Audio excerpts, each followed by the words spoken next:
Halo guys, kembali lagi di Basa Basi Akuatik. Hari ini green water aku ini baru jadi guys. Jadi dua wadah.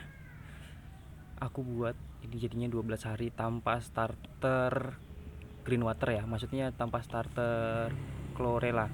Jadi aku starternya pakai air bekas ikan moli kayak gitu tuh,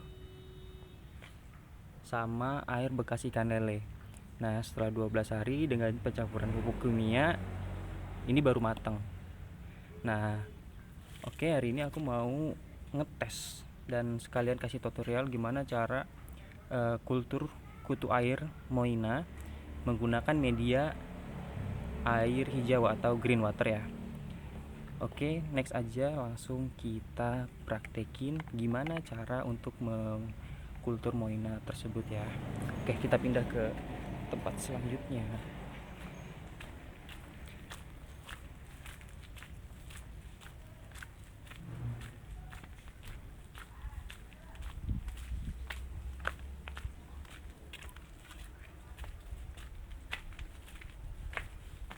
Oke guys, jadi ini nih.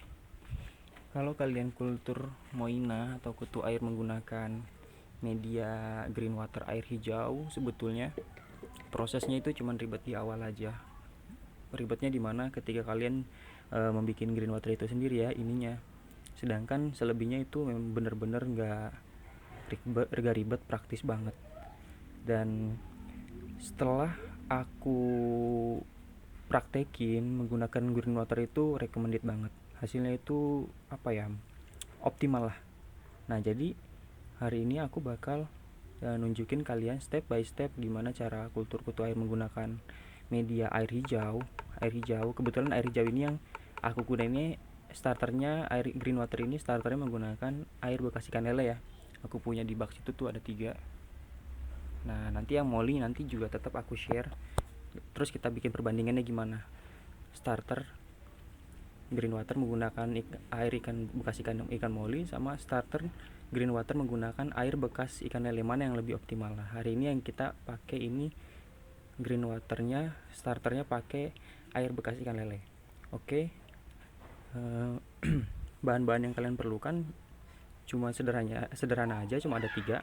Kalau aku biasanya pakai green water itu sendiri. Pastiin volume airnya itu lebih dari 6 liter atau sampai 10 liter kalau kalian menggunakan media bak 25 liter ya. Nanti apa supaya ketinggiannya pas buat pas dimasukin ke wadah. Terus juga kalian perlu menggunakan air bening, air sumur juga boleh, atau air bekas ikan cupang juga boleh, atau air lele juga bisa sebetulnya. Cuman sengaja aku pingin menggunakan air bening aja karena apa, aku mau tahu seberapa optimal pencapaian air hijau itu sendiri, air green water ini sendiri. Nanti aku mau lihat pas di puncak panennya di hari ke-7 itu populasi kutu air itu seberapa banyak. Jadi kalau aku menggunakan air bekas ikan cupang atau air bekas ikan lele, takutnya pencapaiannya sangat maksimal sehingga aku bingung berapa persentase dari pencapaian maksimal dari air ikan lele itu sendiri. Air green water itu sendiri. Kita campurin aja bahan-bahan yang kita perlukan. Aku sendiri ya guys, jadi agak berantakan video ini, sorry.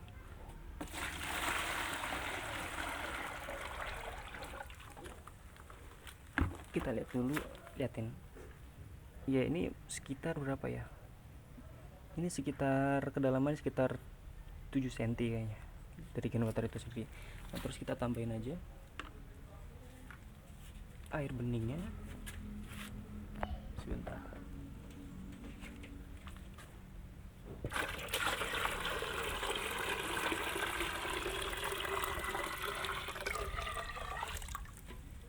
Sip, ketinggiannya siap.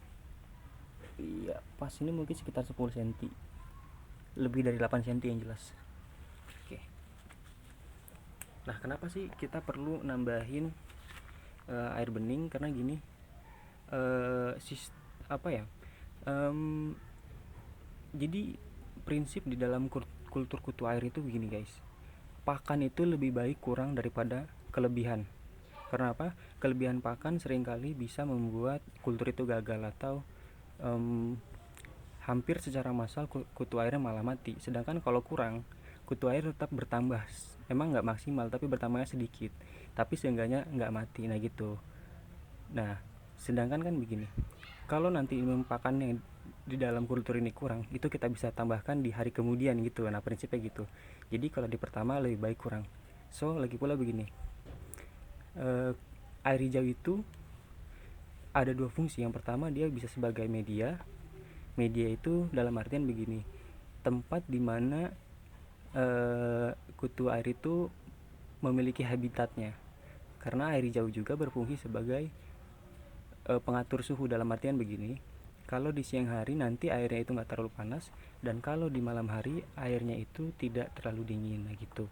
Pertama itu, air hijau itu bisa sebagai media. Yang kedua juga sebagai pakan. Nah kenapa pakan? Nah karena air hijau itu mengandung semacam alga-alga ya, bisa chlorella dan lain-lain. Nah gitu. Selanjutnya yang kita perlukan adalah starter. Nah aku mau ngecek dulu. Oke guys, biasanya kalau aku starter kutu air itu selalu menggunakan atau sebanyak setengah sendok teh. Aku selalu setengah sendok teh. Ini ada sih setengah sendok teh. Ya ini ada setengah sendok teh kurang lebih.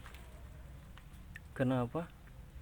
Kalau aku menggunakan starter sebanyak setengah sendok teh, pencapaian populasi di hari ketujuhnya itu bisa maksimal. Sedangkan kalau kita kurang daripada itu, dikhawatirkan pencapaian populasinya di hari ketujuh itu nggak maksimal. Soalnya setelah aku teliti di beberapa literatur penelitian mengenai Moina SP, kutu air itu punya batas maksimal.